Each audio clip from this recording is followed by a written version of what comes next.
ಯಾವಾಗಲೂ ಡಿಫ್ರೆಂಟ್ ಆಗಿ ಯೋಚಿಸೋ ಹೊಸತನವನ್ನ ಉಣಬಡಿಸಲು ಹಪಹಪಿಸೋ ಉಪೇಂದ್ರ ಉಪ್ಪಿಟ್ಟು ನಂತರ ನಿರ್ದೇಶನದಿಂದ ದೂರ ಇದ್ರು. ಆದ್ರೆ ಯಾವಾಗ ಯುಐ ಸಿನಿಮಾ ಅನೌನ್ಸ್ ಮಾಡಿದ್ರು, ಚಿತ್ರ ರಸಿಕರ ಕಾತರ ಕುತೂಹಲ ಮುಗಿಲು ಮುಟ್ಟಿತ್ತು. ಯಾವಾಗ ಸಿನಿಮಾ ನೋಡ್ತೀವಪ್ಪ ಅಂತ ಕನ್ನಡ ಸಿನಿ ರಸಿಕರಷ್ಟೇ ಅಲ್ಲ, ಪರಭಾಷಿಕರು ಸಹ ತುದಿಗಾಲಲ್ಲಿ ನಿಂತು ಕಾದಿದ್ರು. ಇದೀಗ ಯುಐ ಸಿನಿಮಾ ತೆರೆಗೆ ಬಂದಿದೆ. ಹಾಗಾದ್ರೆ ನಿರೀಕ್ಷೆ ನಿಜವಾಯ್ತಾ? ಸಿನಿಮಾ ನೋಡಿದ ಆಡಿಯನ್ಸ್ ಖುಷಿಯಾದ್ರ? ಅಷ್ಟಕ್ಕೂ ಸಿನಿಮಾ ಕತೆ ಏನು ಒಂದೊಂದಾಗಿ ಹೇಳ್ತೀವಿ ಕೇಳಿ. ಸಿನಿಮಾದ ಆರಂಭದಲ್ಲಿಯೇ ನೀವು ಬುದ್ಧಿವಂತರಾಗಿದ್ರೆ ಈಗಲೇ ಎದ್ದು ಹೋಗ್ಬಿಡಿ ಅಂತ ಹೇಳ್ತಾರೆ ಉಪೇಂದ್ರ. ಆ ಮೂಲಕ ಆರಂಭದಲ್ಲೇ ತಮ್ಮ ಸಿಗ್ನೇಚರ್ ಸ್ಟೈಲ್ ನ ಮುಂದುವರಿಸಿಕೊಂಡು ಹೋಗಿದ್ದಾರೆ. ವೆರಿ ಫಸ್ಟ್ ಸೀನ್ ನಲ್ಲೇ ತಾನೇ ಬೇರೆ ತನ್ನ ಸ್ಟೈಲೇ ಬೇರೆ ಅಂತ ಮತ್ತೊಮ್ಮೆ ಚಪ್ಪಾಳೆ ಗಿಟ್ಟಿಸ್ಕೊಳ್ತಾರೆ. ಇನ್ನು ಸಿನಿಮಾದ ಕಥೆಯ ವಿಚಾರಕ್ಕೆ ಬಂದ್ರೆ, ಇಲ್ಲಿ ಕಥೆ ಅನ್ನೋದ್ಕಿಂತ ಜನರ ಮನಸ್ಥಿತಿಯನ್ನ ತೆರೆದಿಡಲು ಹೊರಟಿದ್ದಾರೆ ಉಪ್ಪಿ. ಅದಕ್ಕೆ ಅವರು ಆಯ್ಕೆ ಮಾಡ್ಕೊಂಡಿರೋದು ತಮ್ಮದೇ ಆದ ಪ್ರಪಂಚ. ರವಿಶಂಕರ್ ಪಾತ್ರದ ಮೂಲಕ ಸರ್ಕಾರವನ್ನ ರೂಪಕವಾಗಿ ತೋರಿಸ್ತಾ, ಸತ್ಯ ಹಾಗೂ ಕಲ್ಕಿ ಅನ್ನೋ ಪಾತ್ರಗಳ ಮೂಲಕ ಒಳ್ಳೆಯದ್ದು ಮತ್ತು ಕೆಟ್ಟದನ್ನ ಜನರ ಮುಂದೆ ಇಡ್ತಾರೆ. ಜನ ಹೇಗೆ ಒಳ್ಳೆಯದನ್ನ ತಿರಸ್ಕಾರ ಮಾಡಿ ಕೆಟ್ಟದಕ್ಕೆ ಬಹುಪರಾಕ್ ಹೇಳ್ತಾರೆ, ತಮ್ಮನ್ನ ತಾವು ಧರ್ಮ ಜಾತೀಯತೆಯ ಕೂಪದಲ್ಲಿ ತಳ್ಳಿಕೊಂಡಿದ್ದಾರೆ ಅನ್ನೋದನ್ನ ಹೇಳಿದ್ದಾರೆ. ಇದು ಸಿನಿಮಾ ಅನ್ನೋದ್ಕಿಂತ ರಿಯಾಲಿಟಿ ಅನ್ಬಹುದು. ಉಪೇಂದ್ರ ಅಂದ್ರೆ ಕನ್ಫ್ಯೂಷನ್. ಅವರು ಹೇಳೋದು ಎಷ್ಟೋ ಜನರಿಗೆ ಅರ್ಥ ಆಗಲ್ಲ. Reverse screenplay, flashback ಮೂಲಕ ಆಟ ಆಡ್ತಾರೆ ಅನ್ನೋದು ಎಲ್ಲರಿಗೂ ಗೊತ್ತಿರೋ ವಿಚಾರ. ಆದ್ರೆ ಈ ಸಿನಿಮಾದಲ್ಲಿ ಅಷ್ಟೇನು ಆಟ ಆಡಿಲ್ಲ. ಸ್ಟೈಲ್ ಆಗಿಯೇ ಸ್ಟ್ರೇಟ್ ಆಗಿಯೇ ಪ್ರೆಸೆಂಟ್ ಮಾಡಿಕೊಂಡು ಹೋಗಿದ್ದಾರೆ. ಉಪೇಂದ್ರ ನಟನಾಗಿ, ನಿರ್ದೇಶಕರಾಗಿ ಮಾತ್ರವಲ್ಲ, ಪ್ರಜಾಕೀಯ ಮೂಲಕ ಹೊಸದೊಂದು ಕ್ರಾಂತಿಯನ್ನ ಕ್ರಿಯೇಟ್ ಮಾಡಲು ಹೊರಟಿರೋದು ನಿಮ್ಗೆ ಗೊತ್ತಿರೋ ವಿಚಾರ. ಅದೇ ರೀತಿ ಯುಐ ಸಿನಿಮಾದಲ್ಲಿ ಸಹ ಪ್ರಜಾಕೀಯದ ಐಡಿಯಾಲಜಿಗಳನ್ನ ಸೇರಿಸಿದ್ದಾರೆ.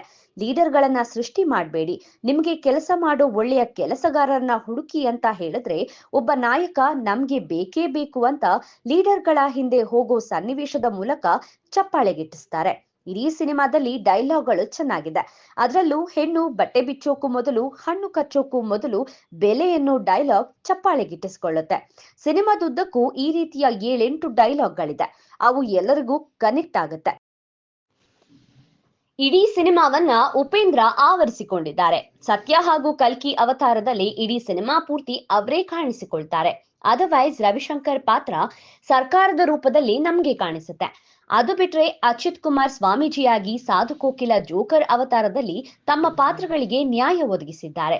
ಸಿನಿಮಾದ ನಾಯಕಿ ಪಾತ್ರದಲ್ಲಿರೋ ರೀಶ್ಮಾ ನಾಣಯ್ಯಗೆ ಅಷ್ಟೇನು ಸ್ಕೋಪ್ ಸಿಕ್ಕಿಲ್ಲ. ಅವರ ಪಾತ್ರ ಯಾಕಿದೆ ಅಂತಲೂ ಗೊತ್ತಾಗ್ತಿಲ್ಲ. ಸಿನಿಮಾದ ನೆಗೆಟಿವ್ ವಿಚಾರಕ್ಕೆ ಬಂದ್ರೆ, ಉಪೇಂದ್ರ ಸಿನಿಮಾಗಳಲ್ಲಿದ್ದಷ್ಟು ಹೈ ಎಂಟರ್ಟೈನ್ ಮೂಮೆಂಟ್ಸ್ ಕಡಿಮೆ ಇದೆ ಅನ್ಸುತ್ತೆ. ಮಾಸ್ ಆಡಿಯನ್ಸ್ಗೆ ಮಜಾ ಕೊಡುವಂತಹ ದೃಶ್ಯಗಳು ಅಷ್ಟೇನೂ ಇಲ್ಲ. ಸಿನಿಮಾ ಟೆಕ್ನಿಕಲಿ ಇನ್ನಷ್ಟು ಸ್ಟ್ರಾಂಗ್ ಆಗಿರ್ಬೇಕಿತ್ತು. ಅದರಲ್ಲೂ ಚಿತ್ರದ ವಿಎಫ್ಎಕ್ಸ್ ಮತ್ತಷ್ಟು ಎಫೆಕ್ಟಿವ್ ಆಗಿರ್ಬೇಕಿತ್ತು. ಕ್ವಾಲಿಟಿ ವರ್ಕ್ ಬೇಕಿತ್ತು ಅನ್ಸುತ್ತೆ.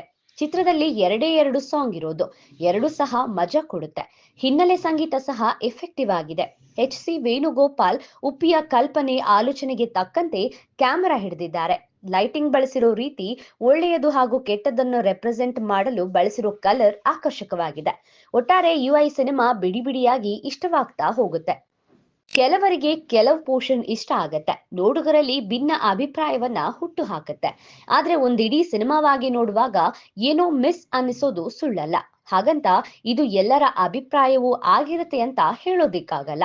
ಕೆಲವರಿಗೆ ವಾವ್ ಅನ್ನಿಸ್ಬಹುದು, ಇನ್ನು ಕೆಲವರಿಗೆ ಸುಮಾರ್ ಅನ್ನಿಸ್ಬಹುದು. ಆದ್ರೆ ಯಾರನ್ನು ಡಿಸಪಾಯಿಂಟ್ ಅಂತೂ ಉಪ್ಪಿ ಮಾಡಲ್ಲ. ಯುಐ ಚಿತ್ರದ ಅವಧಿ ಕೇವಲ 2 ಗಂಟೆ 11 ನಿಮಿಷ ಇರೋದ್ರಿಂದ ಬೋರಿಂಗ್ ಮೂಮೆಂಟ್ಸ್ ಅಂತೂ ಎಲ್ಲೂ ಇಲ್ವೇ ಇಲ್ಲ. ಸಿನಿಮಾ ಶುರುವಾದಷ್ಟೇ ವೇಗವಾಗಿ ಮುಗಿದ ಫೀಲ್ ಕೊಡೋದ್ರಿಂದ ಈ ವೀಕೆಂಡ್ ನಲ್ಲಿ ಒಮ್ಮೆ ನೋಡೋದಕ್ಕಂತೂ ಮೋಸ ಇಲ್ಲ.